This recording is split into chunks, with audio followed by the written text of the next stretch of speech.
মানে এটা হয়নি, এখন রেকর্ড হয়ে গেলে সেটা একটু অসুবিধায় পড়ে যাচ্ছি। আচ্ছা, প্রথমত ধন্যবাদ, আপনারা আপনাদের মূল্যবান সময় রোববার দিন বাড়ির সবাইকে ছেড়ে এসছেন, তার জন্য অসংখ্য ধন্যবাদ। একটু সময় লেগে গেল আমার আসতে, ওইটা একটা সেকশন 5 এর অ্যাপ্লিকেশন, আপনার আইনি ভাষায় যেটা বলে ডিলেটাকে খতম করে দেবেন।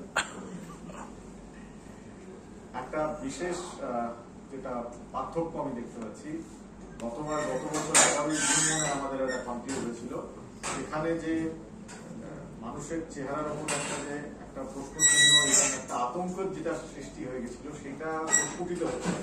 আমার আজকে খুব ভালো লাগছে দেখে যে ওই আতঙ্কটা নেই, বরঞ্চ অনেক স্থিরভাবে আমাদের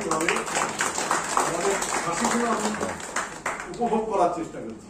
কারণ এটার জন্য ধন্যবাদ, যে ধৈর্যটা রেখেছো এবং যে তোমাদের লড়াইটা চালিয়ে যাচ্ছ তার জন্য ধন্যবাদ। আমি আজকে জানতে এসেছি, এটা তোমাদের যতখানি তুমি আমাদের কাছ থেকে কি জানতে চাইবে সেটা আমি শুনে নেবো। আমার সঙ্গে আছে মিস্টার দেওয়ানজি, শুভময় দেওয়ানজি, আমাদের সঙ্গে কলকাতার দিকটা ইনি সামলাচ্ছেন। আপনাদের পুরো জিনিসটা ফোকাস করে কোর্টের সামনে তুলে ধরা, এবং আমরা দুজনে পরস্পরের সঙ্গে প্রত্যেক মুহূর্তে যে কোনো সময় যে বড় কোনো কেস ফাইল করা বা কোনো আর্গুমেন্ট করার আগে আমরা কথা বলিনি, এই চিন্তা ভাবনায় যে যদি কোনো কারণে দিল্লি যেতে হয় পরবর্তীকালে, নয় আমরা বা অপর পক্ষ, আমরা চাইবো যে অপর পক্ষ যাক, তো তাহলে আমাদের পরবর্তীকালে কি ডিফেন্স হতে পারে, এটা চিন্তা ভাবনা করে এখানে আমরা ডিসকাস করে এগোই। কারণে আমি মিস্টার দেওয়ানজিকেও অনেক ধন্যবাদ জানাই, যিনি এসছেন আজকে রোববার দিন, একটাই দিন আমরা উকিল মানুষরা পাই। আমার তো নয়, কিছুটা ছুটি চলছে দিল্লিতে, কিন্তু উনার তো কোর্ট খুলে গেছে। অশেষ ধন্যবাদ শুভময়কে। আর আজকে আমি কথা না বলবো, তার থেকে বেশি আমার অ্যাকচুয়ালি তোমাদের কি, তোমরা কি জানতে চাও সেটা আমার কাছে বেশি মূল্যবান।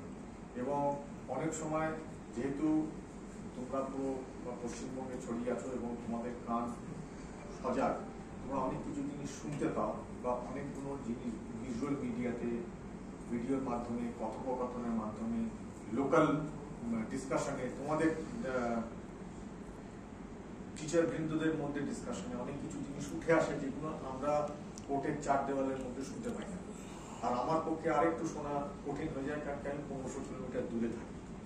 কারণ আমার কাছে যেটা বেশি আজকে আমি যেটা চাই সেটা হচ্ছে তোমাদের কি চিন্তাধারা, তোমাদের কোন জায়গায় ডাউট হচ্ছে বা কোথায় তোমাদের দুশ্চিন্তার কারণ হয়ে দাঁড়াচ্ছে, সেগুলো যদি আমি জানতে পারি আজকে যতখানি উত্তর দিতে পারবো ভালো। এবং তাছাড়া যেটা করবো যে আমাদের কর্মসূচি বা আগের যে স্ট্র্যাটেজি, এইটার উপর বেস করে আমরা করবো। এখন আমার খালি দুটো জিনিস বলা, তোমরা ভালো করছো, তোমরা ধৈর্য ধরে আছো, লড়ে যাও, জিতছি, জিতবো।